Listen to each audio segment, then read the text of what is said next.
Good morning, everyone, and the committee will come to order. We're here today to consider two nominees for the Department of Energy, Mr. William Cooper to be General Counsel and Mr. Lane Genatowski to be the Director of Advanced Research Projects Agency Energy. We know it around here as ARPA-E.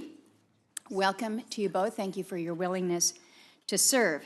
To our committee members, happy to be back here in Washington, D.C. in August. I can think of so many other places that I would rather be, should be, King Cove, Gustavus, Metlakatla, Valdez. Those are all the places that I missed in this week. But that's my problem, not yours. I know that you all have given up to be here, so I appreciate the fact that you are here. Hopefully, we will be able to conclude our business expeditiously here this morning, demonstrating once again that the Energy Committee is here to work, here to serve any time of the year. You may notice that I, as the founding member of the Coalition of the Cranky, am going to continue in that honorary title. So, gentlemen, with that, believe me, I'm not going to take it out on you. I do appreciate your willingness. I do appreciate the opportunity to introduce both of you today, to hear from you as you respond to our questions. I will say that I'm impressed with the experience and the qualifications that each of you bring to the table. Mr. Cooper, if you're confirmed to be General Counsel, you'll be tasked with providing legal advice to the Secretary and ensuring the department's operations are compliant with the law. This requires an independent individual who's committed to a careful interpretation of both the law and the precedent, regardless of how that advice may be received. And that, in turn, requires both confidence and backbone, but your years of experience in the House of Representatives and in private practice bode well.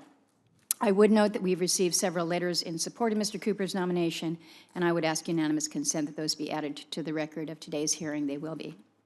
Mr. Genatowski, I have to like you already. OWSKI is a good way to end any name.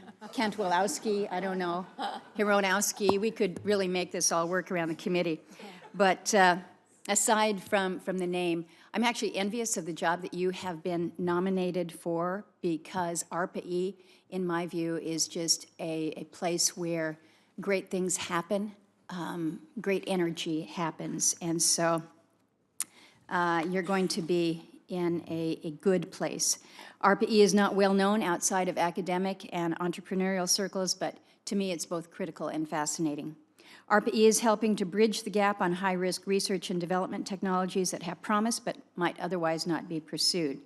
We know that this is difficult work, but the program is pushing boundaries and producing results, and that's why it's garnered strong support from both sides of our committee. Well, a few have questioned your background in finance as opposed to being a scientist. I happen to think that your private sector experience could be useful as projects and companies seek to navigate this so-called valley of death. And while much of what you encounter may seem esoteric, whether it's advanced carbon capture materials or efforts to turn seaweed into biofuels, you'll be right on the cutting edge, working with many of our nation's best and brightest minds to develop those technologies that can transform our world for the better. So again, a pretty neat place to be. If members have additional questions after our hearing concludes, any questions for the record will be due at the close of business today. With our extended August session, it may be possible to move these nominees this work period should they prove qualified and have sufficient support in the committee. And as we close, I also want to note my growing concern about the number of nominees that we have reported from the committee who are still pending on the Senate calendar. We now have 6 noms waiting for confirmation, with one of them having waited more than a full year, and the nominees before us today. So that brings us to about a total of 8. So we've been doing our job here in the committee. We've been cooperative, but I think we have to do better on the Senate floor. And given the backlog of nominees awaiting consideration, I'm hopeful we can reach agreement to move nearly all of ours by unanimous consent, and I would urge all members to help us with that effort. Senator Cantwell, I turn to you this morning for your opening comments. Thank you.